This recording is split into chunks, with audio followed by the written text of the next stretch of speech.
With so many options, why choose Arizona State University? For me, the only online option was ASU because of the quality. Their faculty was really involved with their students and care about your personal journey. The dedication to my personal development from my professors, that's been extremely valuable to me. Earn your degree from the nation's most innovative university. Online. That's a degree better. Explore more than 350 plus undergraduate, graduate, and certificate programs at asuonline.asu.edu. Good afternoon. You're listening to the Mother's Justice Show at 11:50 a.m. KKNW. I'm your host, Reverend Walden. It's my joy to be on the air. And we got a little sunshine here today. I think it's going to be pretty warm for Seattle this time of year. Gee whiz, I just love this. This is the reason why we stay here when we get these sunny days. I'm going to bring my guest on, and my local guest here, Mr. Eddie Rye, a national icon here in civil rights. He's going to spend a few minutes with me. My later guest won't come on until later on. So how you doing, Mr. Rye? I'm doing fine, Reverend Harriet, and I'm glad to see the sun shining, and I'm looking forward to some summer-type weather at the end of the week as well. Yeah. Oh, yeah. You know, I moved here in 75. It didn't warm up until after July 4th. So when they talk about global warming, I mean, talk about things that's happening in the climate, you can sure tell the difference than it was when I moved here all those years ago. We used to wear a sweater in June and part of July.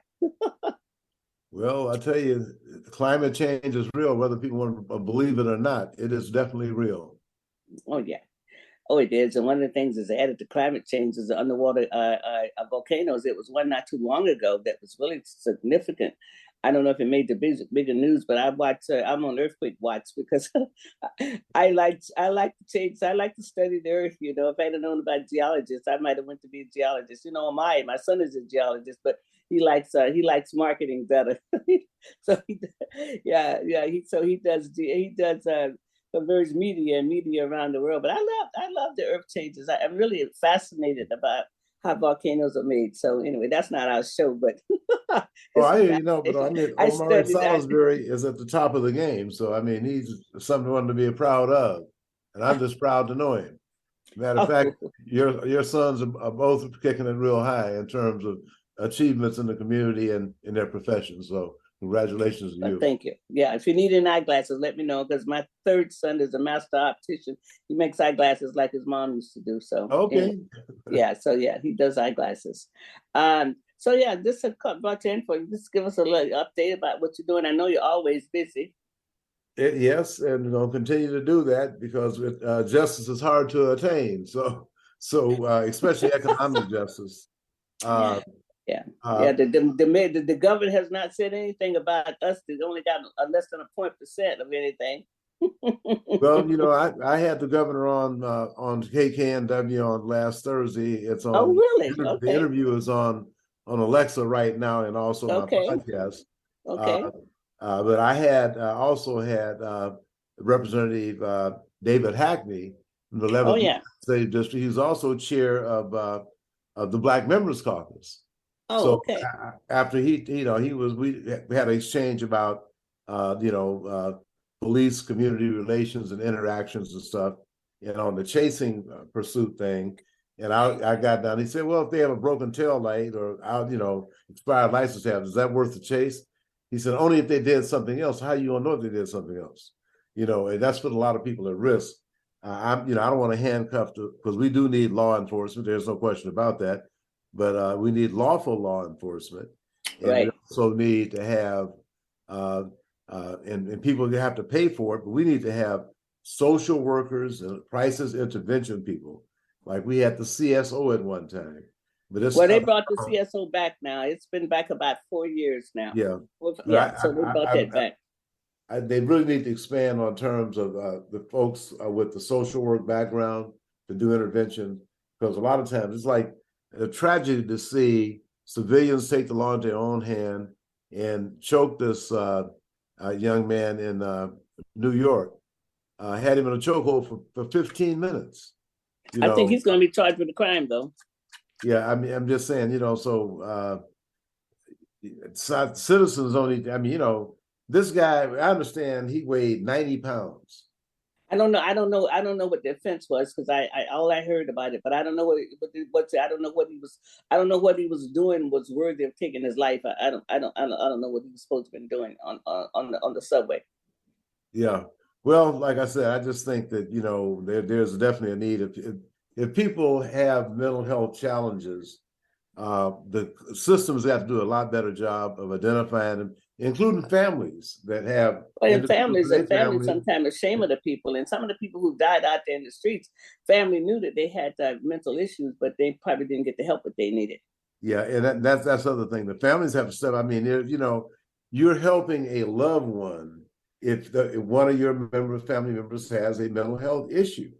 I mean, it's nothing to hide because that's what we did in Louisiana when I was a little boy. Oh, don't say nothing to that person because they have good sense, and that was just the way it was treated. But now people can harm. I'm just saying, harm themselves and harm others. And I just really think more resources have to be put in together in terms of identifying people who have these guns that shouldn't have them. But then we got people like the governor of Texas has already, I guess, banned a law where you can just go and buy a gun without a permit, without any kind of background check. The 18 Well, years. yeah, did they ban that already? Because he signed it in the law last year. And and then they want to talk about mental illness, when in fact we have more guns in America than we have people. Well, all of that is true, but you know what? It's a climate that we're living in. I mean, people can have guns and don't have to be violent. I mean, it's a violent world. America has been violent for a long time. We've never owned the fact. I mean, they killed 18 million people, 18 million Native Americans. I mean, 18 million Native Americans was killed when the Europeans came in here. I mean, so America did not just get violent. We just have a way to make people see it every day. I mean, that's just the point, and that's the history point on it. But I sure do agree with you about the social workers, but you're going to have to pay them more money. I mean, you're not going to have a lot of people going into social work with the money that they're making today. It's the same thing with the education system. Right. We don't pay school teachers anything, and yet they're training our future leaders and your kids and your grandkids, and you want to make the investment. It's just really unfortunate that that's the case. But I've always been an advocate. Teachers are some of the most valuable, perform some of the most valuable. I do too. Yeah, like the nurses. They same way with the nurses. That's so the most valuable duties in the country, and they can't get compensated. I mean, they pay sports people more than they pay people who actually take care of the sick, or the people who take care of the kids, who are taking care of educating our kids in America. So have you had any contact with the Black Caucus yet? I know you've been trying to get this set aside on all of these jobs set aside for us who was here before all the other people came. We call the descendants of the stolen ones, or the slaves, or the descendants of enslaved people. You had any movement on that? The African Americans the Africans of the United States enslaved. Yeah, been here 400 years. Yeah. Which I guess Governor Ron DeSantis said, well, if you talk about that, you're talking about critical race theory. No, we're talking about American history. Well, you're talking about American history. It's well documented. But he wouldn't know because his ancestors came in 1909. You told me in 1904. So how would he know? Sell by the Statue of Liberty. Yeah, that's right. That's right. Like nothing happened before then. But we have a lot of other people feel the same way. And, it's unfortunate, but African Americans and African descendants of the United States enslaved have to worry about racism coming from many different directions. Isn't that amazing? It is so. It is that's just a reality. It is a reality. We know that during the hearing on I-1000, there was a large group of Chinese immigrants who were opposed to they wasn't even citizens yet. But on the other hand, the folks from the Asian community we work with were solidly with us and behind us and with us for equity and fairness. So I never use a broad brush to paint anybody, but that opposition was well documented. That Tim Eyman and John Carlson made a lot of money, probably, I would say. I don't have it documented, but they were right in the mix. And we know anti-affirmative action, so we know that.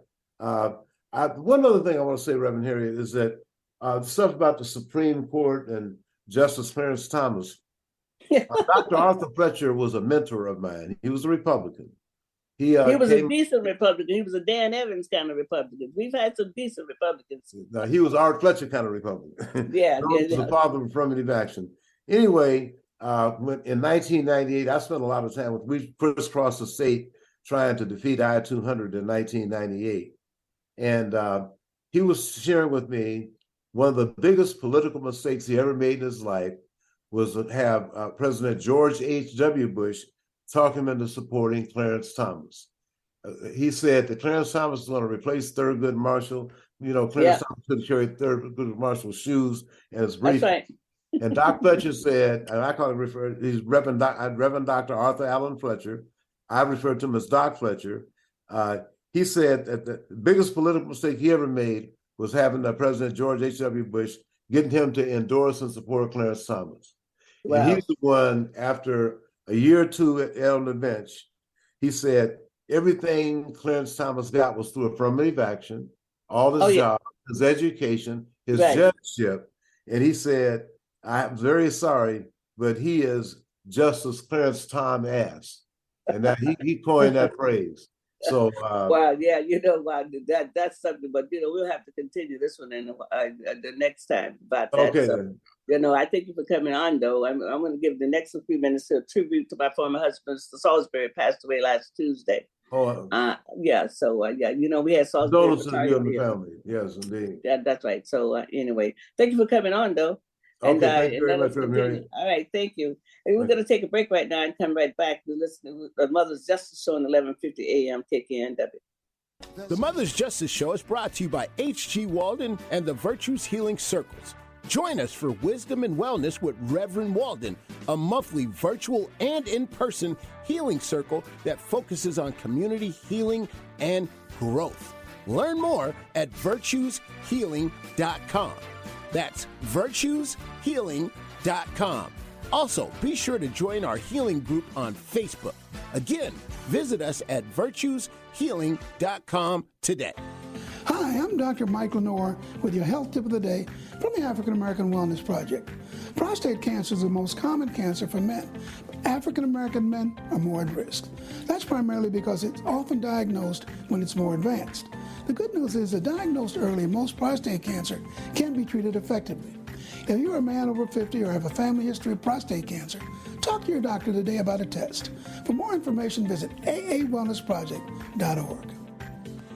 Hi, this is Dr. Kay Mahina Intron, inviting you to tune in on Mondays on 1150 KKNW at 5 p.m. to Dr. K's Attuning to Your Abundance, where we honor everyday abundance through positive messages, poetry, music, affirmations, and writing exercises. For more information, contact Dr. K Workshops at gmail.com or Facebook, Dr. K's Abundance. Be sure to support the sponsors of your favorite shows on Alternative Talk 1150. Well, good afternoon. You're listening to the Mother's Justice Show on 1150 AM KKNW. Got a little break here before my next guest comes on, Mr. Reverend Paul Benz. I just wanted to begin a tribute to my former husband, the late James Salisbury Jr. He passed away last Tuesday, almost a week ago, in North Carolina. His youngest son, Omai Salisbury, was with him, and his wife, his present wife, I believe, was there also. They did do a burial, a ceremony today, and that they will have a ceremony of life for him at a later time. He was a bishop over the African Coptic Church. We moved to Seattle in 1975 to start a photography studio. Mr. Salisbury had graduated from the Brooks Institute, the School of Photography in Santa Barbara. That's where I met him at. We were married, and we had four children when we moved to Seattle. My baby was 6 months old, and then I had Hiram, Chikandi, Tundi, and Omai. And we opened up a photography studio here. And it was going for several years, and we photographed so many people. I have all the negatives. Mr. Salisbury was considered one of the 100 best photographers in the world at one time. And he had a illustrious career as a photographer. He loved photography. He said it was nothing so commonplace and so ugly that the light of a professional camera, or the lighting of the camera, could not make the most homely person look beautiful. And that was his skill. He absolutely brought people alive on film, and that was real film then. Now they take so many of them until they get the right one. his son said, Tunde Salisbury said, well, in those days you just had to have the one shot. I mean, and he was good at that. I mean, he was just an excellent, a brilliant photographer who really loved what he was doing. And I do have the negatives, and so eventually, his children might do a retrospect of his work. From also Santa Barbara, and Seattle. I mean, and he had a great write up about the studio and what he was doing at that time, and his love for photography. He really did love photography. He was one of the few persons that I've known in my own lifetime who actually loved what they were doing. I mean, his sons kind of love what they're doing also. I think they are. I think all of them do. Amaya loves producing. Tunde loves making eyeglasses and filling a prescription that the doctor writes. And Secundi is also has his own media company, cspot.com, and he's been working for the city for 25 years. So Mr. Salisbury has 6 grandkids. So he has 4 granddaughters and 2 grandsons. And his oldest grandson will be graduating on Thursday from Loyola University in Chicago with a degree in communication. His oldest granddaughter graduated from Agnes Scott with a degree in sociology, and she's a poet now. She's wonderful. She's doing a lot of project manager. She's done a lot of good work. Isis graduated from Tuskegee last year, animal science. I mean, she's in a veterinarian program. She finishes a master's program this weekend also. Alma graduated from Elizabeth City State University with the alma mater of all her uncles. And she's working for Bastille. And my youngest grandson, he's a junior over at Franklin, and he has 2 jobs. He really does love what he's doing. He's a lifeguard, and then he works at Bang Bang, I believe, a restaurant. And he's been working since he's like 14 years old. And my Salisbury youngest granddaughter lives in Houston. Her name is Victoria. She had a birthday actually on the same day that Mr. Salisbury passed away. I call him Mr. Salisbury because that's what most people called him. I am the former Mrs. Salisbury. Most people know me by Walden now. So when somebody called me, Walden is my father's name.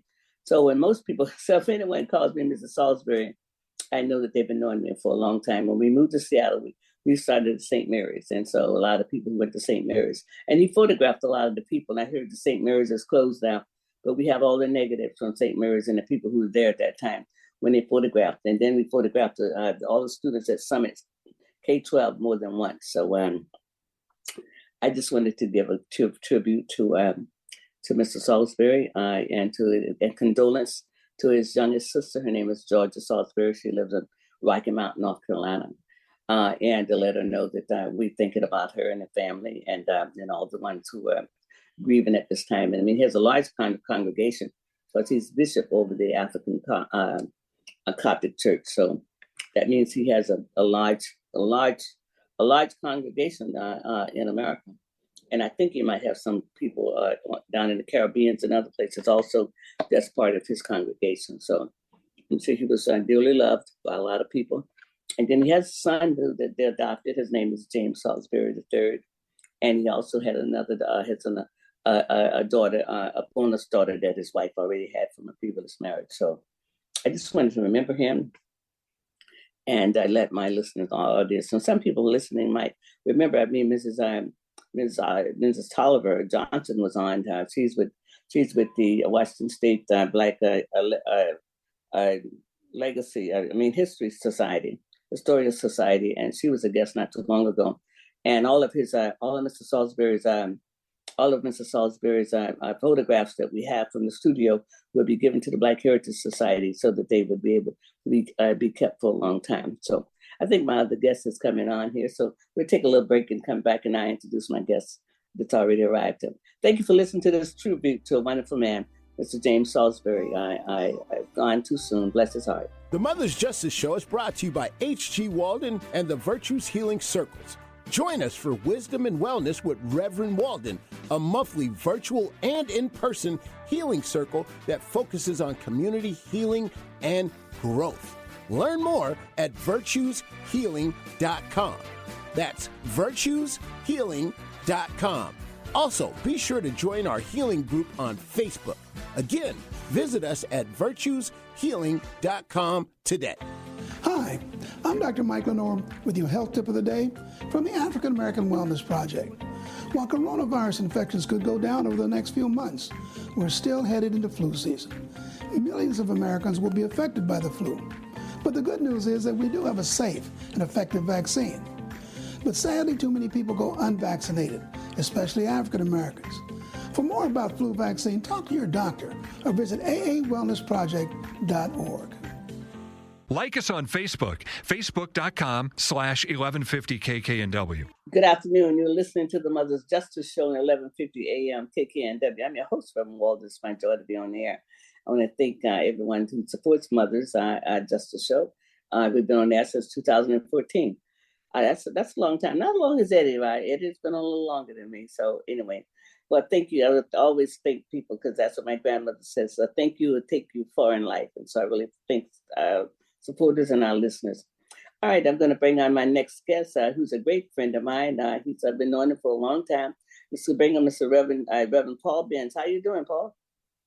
He's still finishing his up his lunch. He's good. He's a working guy. He retired from one place and started something else. How you doing, Mr. Reverend Benz? Reverend Walden, I'm doing just fine. God has given us, or at least I'll just speak for myself, given me another day.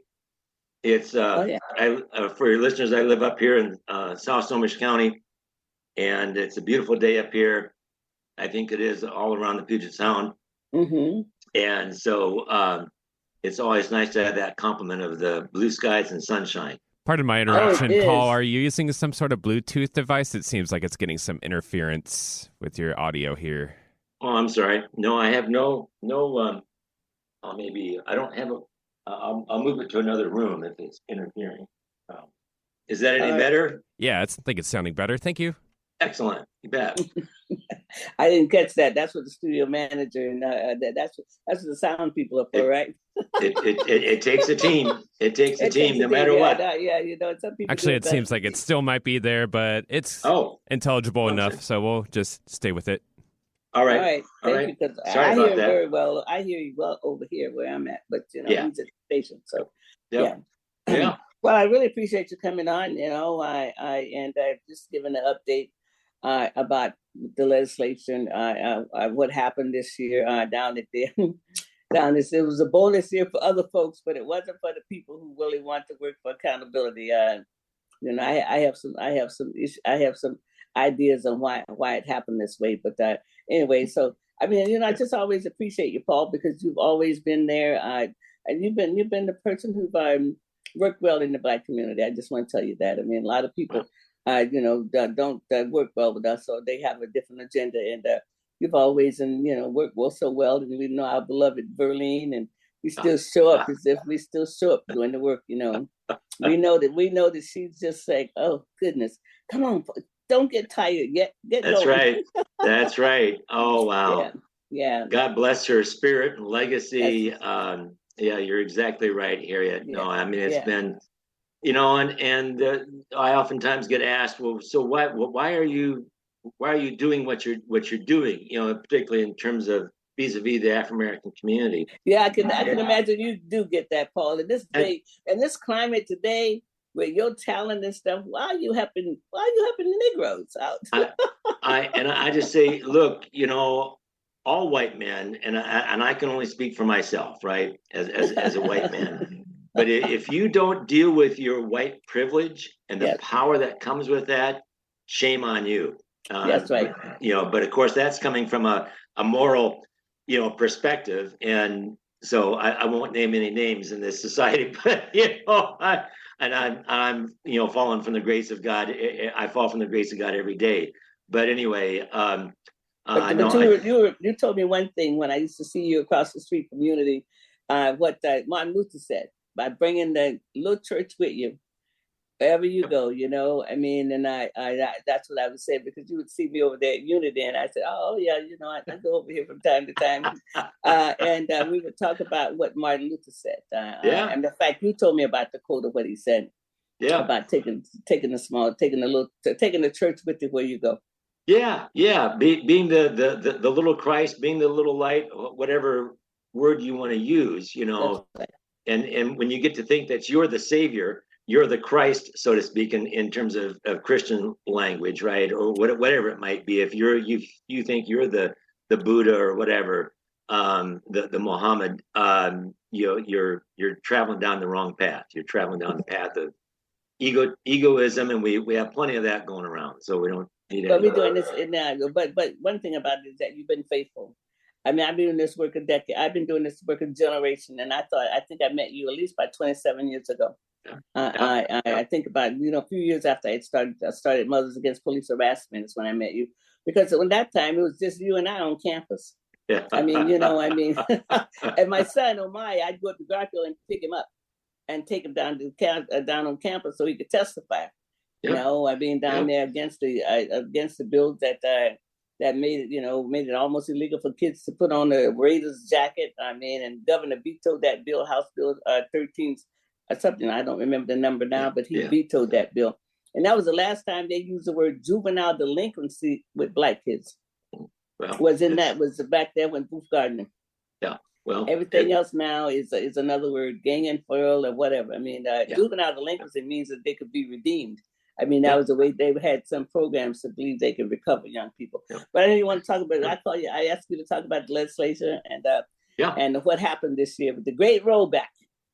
The great rollback is well put, Harriet, and so I'm just going to start with this past session, just for your viewers' context. I've been, as you mentioned, I've been a lobbyist as well as all the other hats I would wear in terms of organizing in the religious community in Washington State, but a lobbyist down in Olympia for 25 sessions plus, and this session was one of the worst. And I was down years past. I've always been down Faith Action Network and the predecessor for Faith Action Network, the organization I helped pull together. But this year I was down primarily for the Washington Coalition for Police Accountability.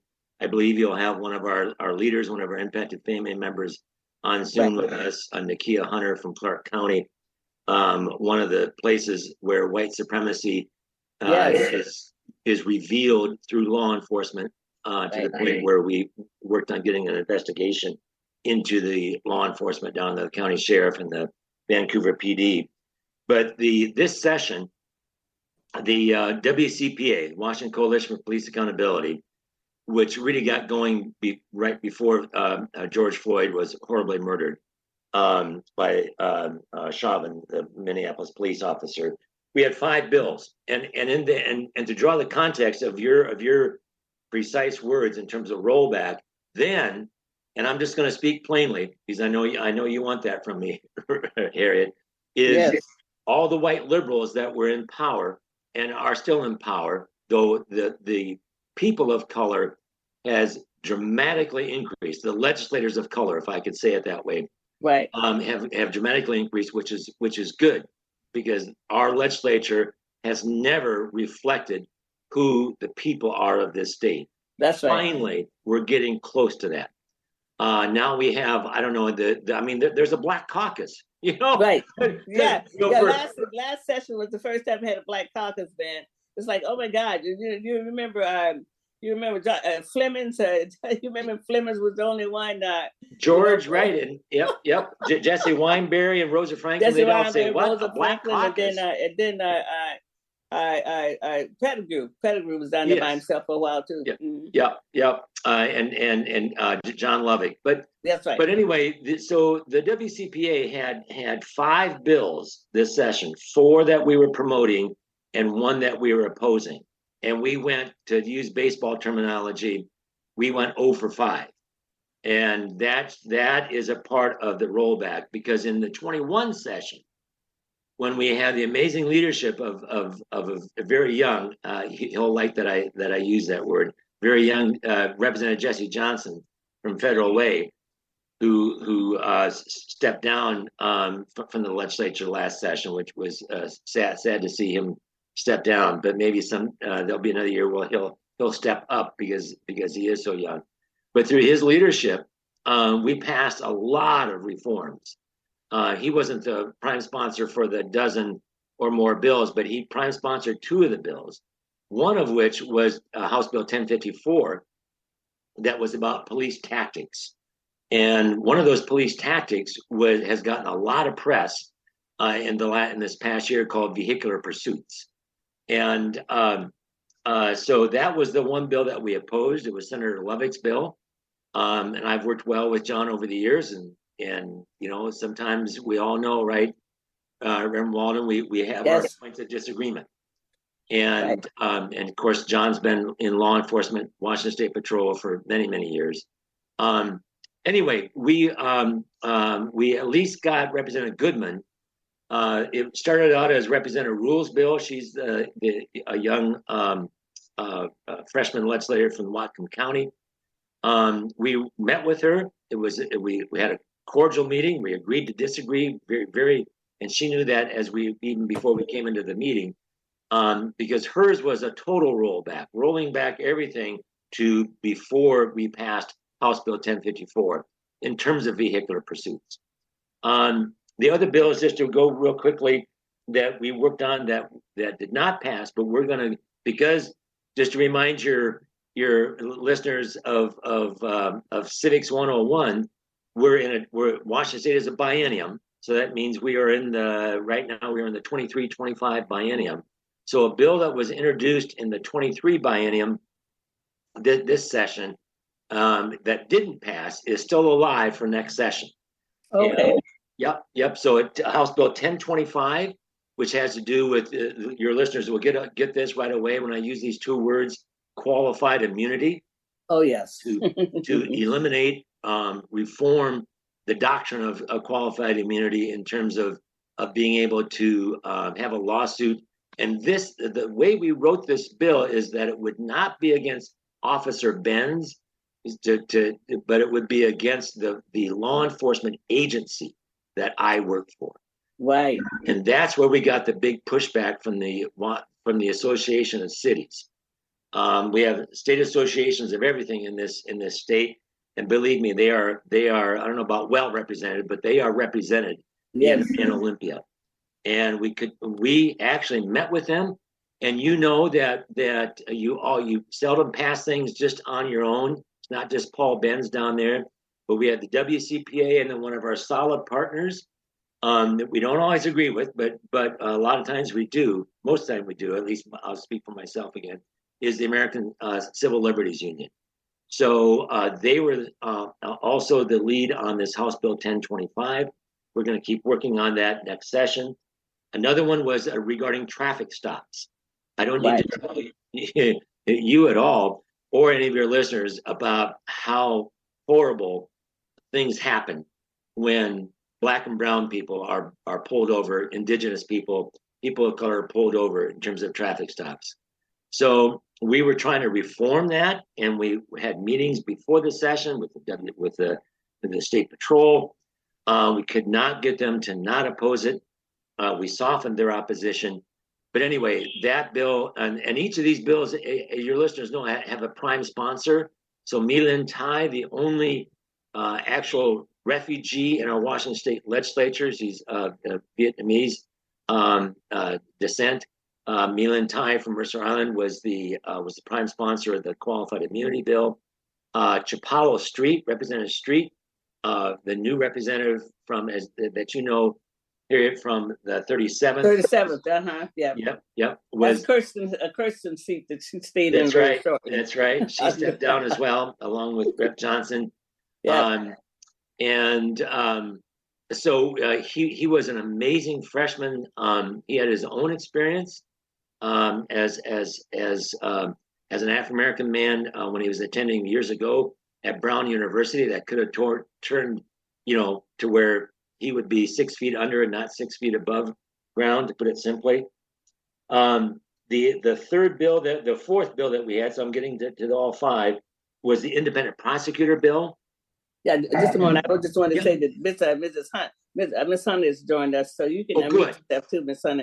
Thank you for coming on. So go ahead on, Paul, with those bills, and then we'll bring it on. You bet. And so House Bill 1579 would establish an independent prosecutor office to. That's the one I wanted to pass. Yes. Well, we're going to get it across the finish line next session, come hell or high water. Yeah. And because we now have an Office of Independent Investigations, it's almost operational. We believe that it will be operational by the fall to begin investigating, not law enforcement in itself, but an independent investigation on use of force cases that result in death. And I heard that they could also, if there was new information introduced about a case, that they could investigate that too, because the director came to present to the Community Police Commission. Because I'm really interested in Charlene Allows case. If something new came out through the inquest that was not part of the case, that if it's something that's going to help that case, I'm really interested in that one. That's the one I keep my eye on. Yeah, thanks. That is a definite case that we need to have this office investigate. Right. So that we could only lose one vote in the Ways and Means Committee, which is really sad that the Democratic leadership doesn't have a wider margin there in that committee. So you can only lose one vote, and we could not get all the Democrats to agree. We had there's been a difference of opinion. I'll put that nicely. I could use other words, but I don't want to. Between the governor and the current attorney general as to where, because now Inslee is stepping down and Ferguson is stepping up, so to speak, but they had a major difference of opinion as to where this office should be located. We hope we can iron that out. So the AG's office sent a letter the morning that we were hoping for a vote in the Senate Ways and Means Committee, saying that we are opposed to this bill unless it gets full funding. And of course, your Ways and Means Committee is the money committee. So that we had one other bill, 1445, Reverend Walden, that would give additional power, additional investigatory power to the Attorney General regarding police misconduct in this state. Wow.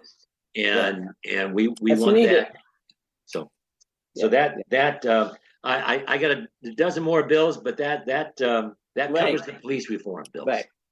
All right. Hi, Ms. Hunter. You want to unmute yourself and come on? I want to welcome you to Mother's Justice Show, and thank you for coming on. I've been Thank you so much for having me, Reverend Walden.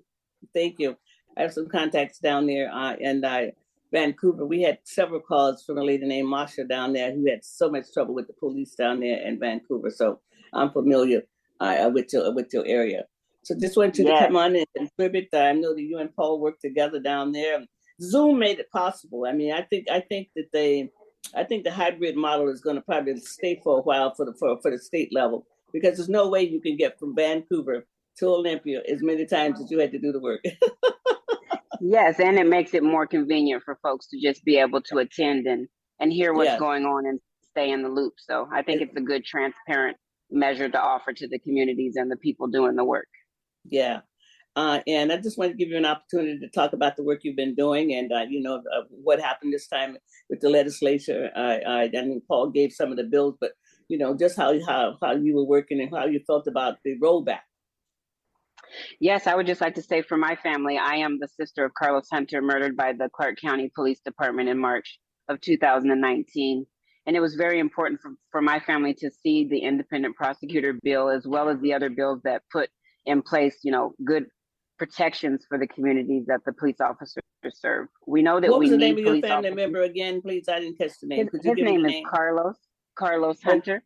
Oh, Carlos Hunter. Okay, thank you, Yes, Ms. Hunter. ma'am. Okay, No problem. Thank you. No. We just want to kind of build policies and procedures that leave the city streets protected and the police officers protected and everyone going home safe. And so I think that as we continue to move forward, we have to give the bills put in place the time to do what they were meant to do, to serve the purposes they were meant to serve. And I think in just a year of allowing the bills that were passed in 2021 to be implemented and tracked was not by any means enough. We did a disservice by rolling back the bills in such a short time when the data was showing that the bills were working. The data was showing that thoughts were being given in the police officers' steps to make them think about de-escalation, about the ramifications of their actions. I just think that next session we have to come more organized. I think so. Rested and ready, because next session they will be back with more rollbacks. And so we have to, throughout the interim, really stay educated and keeping each other informed of the real facts, of the real truths that are happening statewide in Washington, and how we can all collaboratively come together to make sure that our voices are heard and that we're doing the services that our communities need in saving lives.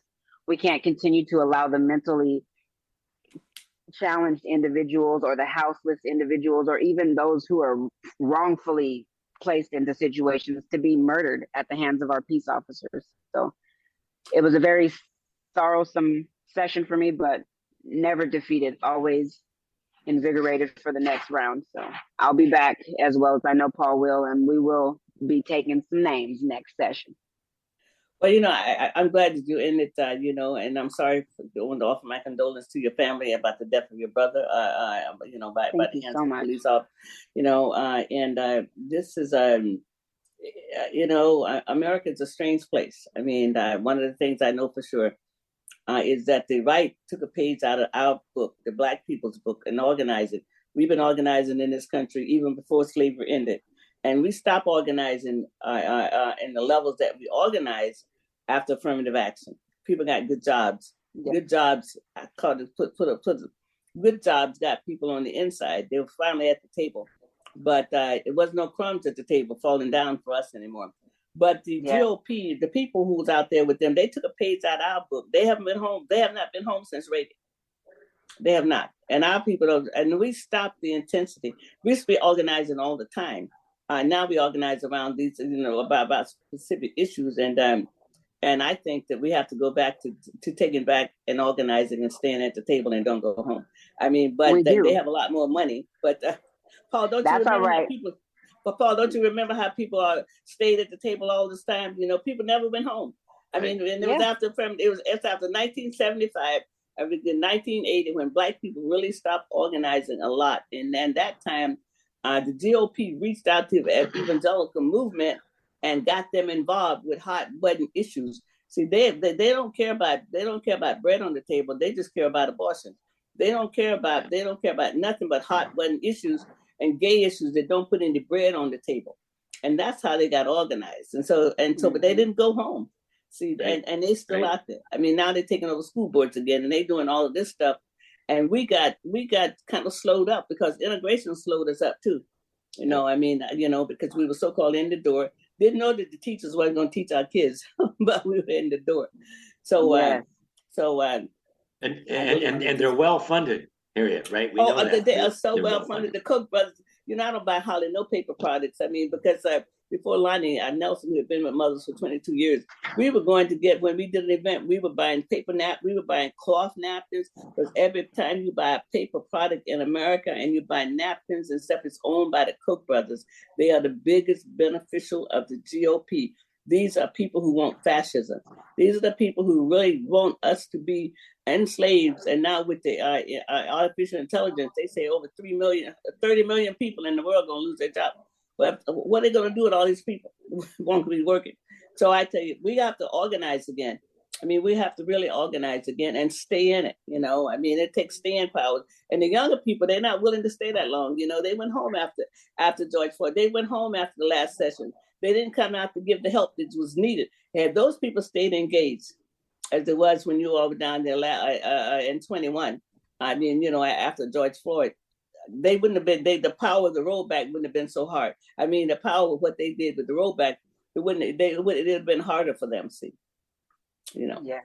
Yeah. So just reminding the people that we are each other's keepers and we have to have each other's back. And the same way that they stand united, we have to show up united. But we have to take back the page. The book, we wrote the book on organizing in America and around the world.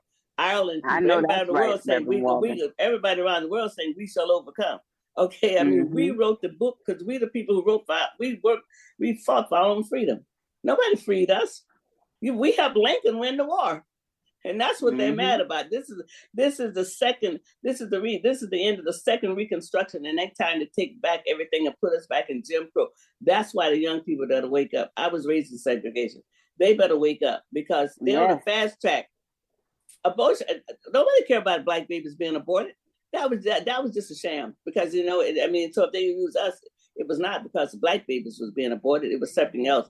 It was to overturn something that was case law 40 years so they can work their way back to the board Thurgood Marshall's landmark decision. See, and that's what I see. And that's why we have to work. We have to teach our children that freedom ain't free yet. It surely is not. We must plant the seeds that will continue to grow so they'll fight like we are. Well, but also we need to bring back spirituality in our work. Because we have a lot of times, and then Paul, you know this, really, we have a lot of times the young people are non-believers. They believe in socialism. Well, socialism, and Karl Marx them didn't believe in a higher power. Okay, they did not. Believing in a higher power has got our people through. As Maple Staples said, we shall not be moved. Okay, that's not a communist song. Yes. That's a spiritual song saying, we shall not be moved, okay? Preach it, Reverend. Preach it, Reverend. Come on. These are songs that got us through, and our young people don't, somehow we don't have their mind again. But I think these people are going to wake us up. So I'm just really encouraged. I'm jazzed because you know what?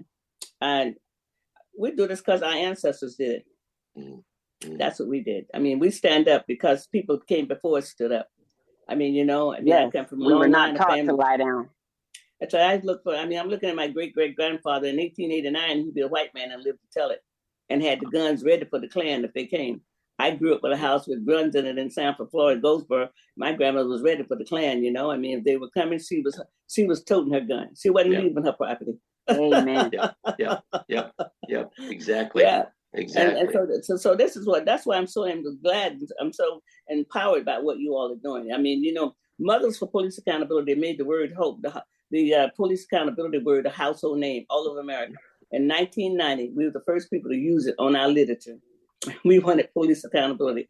So, people think that this is my organizers statewide. I say, no, it's not. I say, but they use the name and everybody's using it because that's what we want. We pay these people. They work for us, I tell you, with the WCPA, we've always appreciated your work for the many decades, Reverend Walden, and that word accountability is so important. It is. And the other couple words we use is transparency, which of course is identified with accountability, of course, and then reducing police-led initiated violence. So I collect old dictionary because I had a friend who passed away. She told me you get to history and old dictionary because they change words out and you don't know about it.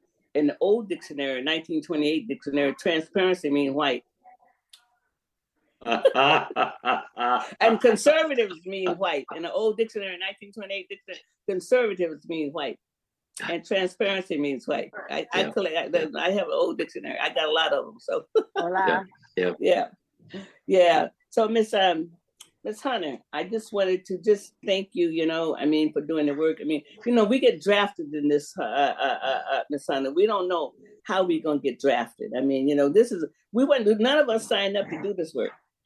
But and I would just say I hope that they don't be like me, be an activist because you felt it in your soul. Don't wait until the pain comes to your front door.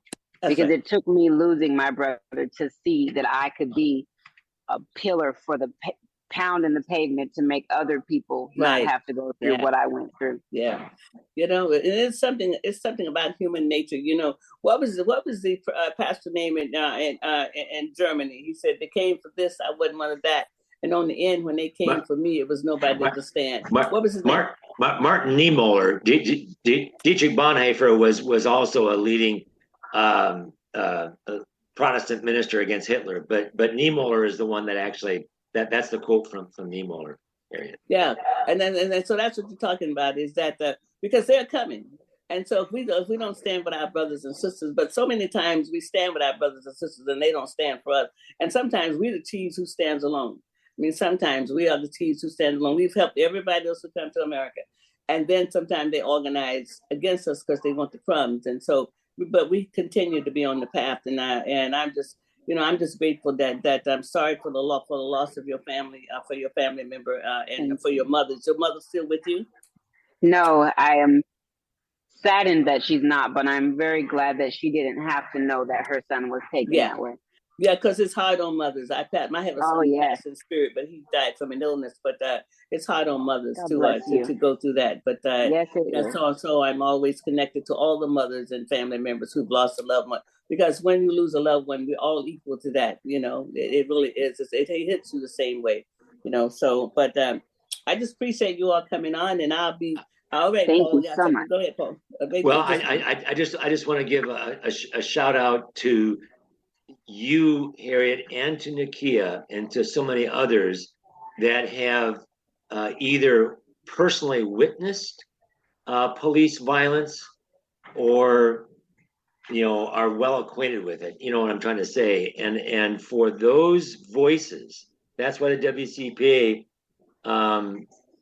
constantly needs to engage and have in the leadership of our organization the impacted family members. And right. That's so wonderful. It is, because all the work we've done before, they weren't there.